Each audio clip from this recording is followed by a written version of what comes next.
একটা গন্ধ পাচ্ছি ভাই। ইয়েস, ইরফান দাকে তো সব কথা বলতেই পারি। না থাক, দাদার সাথে যা বন্ধুত্ব সব বলে দেবে। এই তো দেখছি গভীর সমস্যা। মানে মানে তোমার বান্ধবীকে জোর করে বিয়ে দিয়ে দেওয়া হচ্ছে, তাই তো? তো ঠিক আছে, আমাকে বলুন আমি কি করতে আসি। আচ্ছা, দাদারাই এখনো কিউতে আটকে আছে, তা আমি কোন সাহসে এগোই বলো? নো প্রবলেম ভাই, তুমি এগিয়ে যাও। ওটি হচ্ছে না, সুজন ওই স্কুলে পড়েনি, আগে দাদাদের বিয়েতে কবজি ডুবিয়ে খাই তারপর তো। তাহলে ভাই তোমার আর হবে না। চলি তাহলে আজকে, পরে দেখা হবে। হ্যাঁ, আবার এসো। আচ্ছা।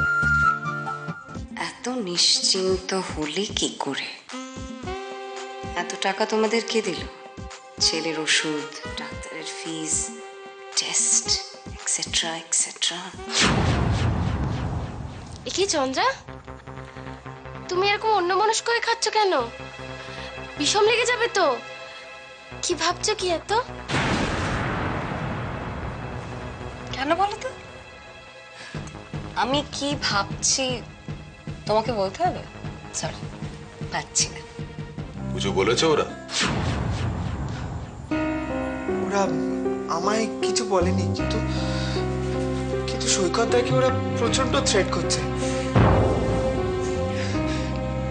সৈকতের আগের অ্যাক্সিডেন্টটা ওরাই করিয়েছে।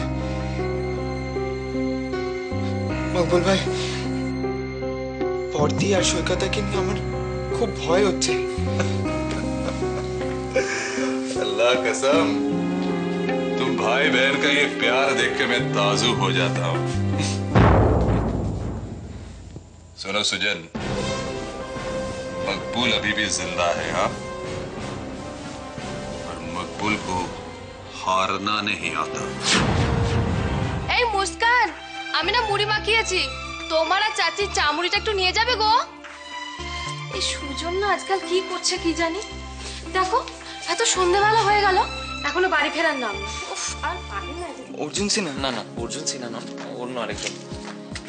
আর ওনার অ্যাডভাইস অনুযায়ী আমি লোকাল থানাতে একটা ডায়েরিও করেছি। ডায়েরি? নাম বলিনি, তবে বলেছি পরিচিত কেউ একজন। এটা ভালো করেছো। सो আমায় ডেকেছিলেন? চন্দনবাবু, কি ব্যাপারটা বলুন তো, আপনি কোথায় ছিলেন? ওয়েল স্যার, আমার একটু বাইরে কাজ ছিল, আমি বাইরে গেছিলাম। আজকাল আপনার বাইরের কাজটা বোধহয় একটু বেশি বেড়ে গেছে, তাই না? অফিসের ভেতরের থেকে।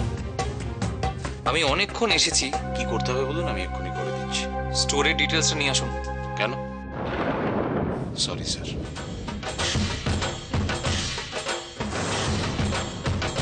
অপর্ণা তো ঠিকই বলেছে, যত গুড় দেবে ততই মিষ্টি। হ্যাঁ, এখন যার জন্য কেনা হয়েছে তার পছন্দ হলেই ভালো। আমি শিওর যে মোহনার এই শাড়িগুলো খুব পছন্দ হবে। কি ব্যাপার সাদাবাবু, কি খবর, কেমন আছো? আমাদের মতো সাধারণ মানুষের খবর জেনে আপনি কি করবেন চন্দনবাবু? সে কি, তুমি সাধারণ মানুষ? তুমি হলে গিয়ে আমি কি,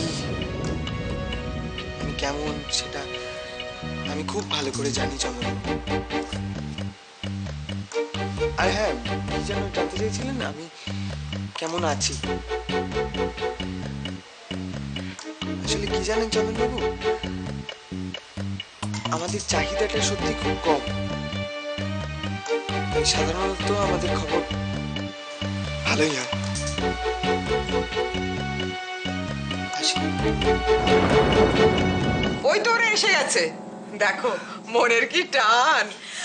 মা, মোহনা, এসো এসো, ভেতরে এসো। দেখো, এগুলো সব তোমার জন্য কেনা হয়েছে। শাড়ি? শাড়ি কি হবে?